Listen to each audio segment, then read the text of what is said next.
There are many things I blocked out completely. The electrified fences caging people like animals, the starvation, the gas chambers. What are you feeling right now? That I can't go in, I don't want to go in, I don't want to see where my family and whole world was killed, my whole world.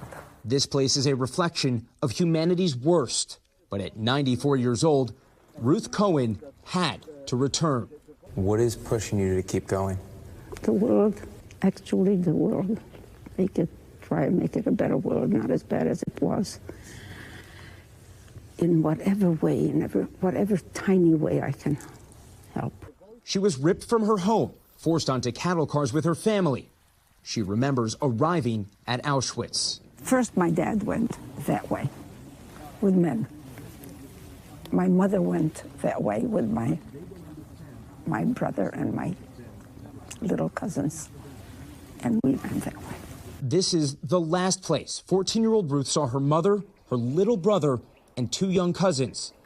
They were likely immediately gassed. It's awful and it's terrible. I didn't know about the gas chambers. I didn't know about the crematorium. Now that I know about it, it hurts even more. Ruth says she and her sister were sent to this blockhouse. They slept on a wooden plank. 6 of us slept this way. 6 of us slept that way. So there were 12 in one little area. Was your sister here with you? Yes. Did you sleep right next to each other? Yes. Every night? Yes. Having her there with you, did that help? I'm sure that it saved my life. She wants to take a photo here. You're smiling. I'm here, and Hitler lost. Ruth, her sister, and their father were eventually transferred to other concentration camps where they were liberated. What did this place take away from you? My life, until I got it back. Took my family, was only 1 year, 13 months, but it took a life away. They built a new life in America. It's constantly with me. Ruth wants to make sure history does not repeat itself, sharing her story at the U.S. Holocaust Memorial Museum in Washington. Because the world seems to be getting worse rather than better.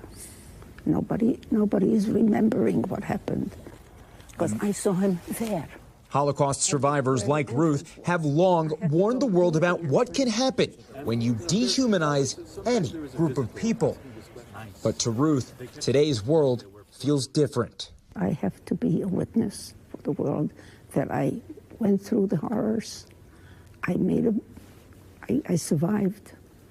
I made a life.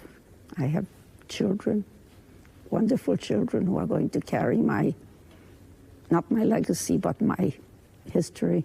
She's sharing that history today with her daughter, Barbara, who found her grandmother and namesake in this book of names. Just so real. I mean,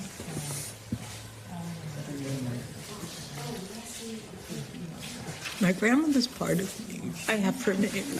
What would you tell people to do to prevent something like this happening again? I could say it in one word: love.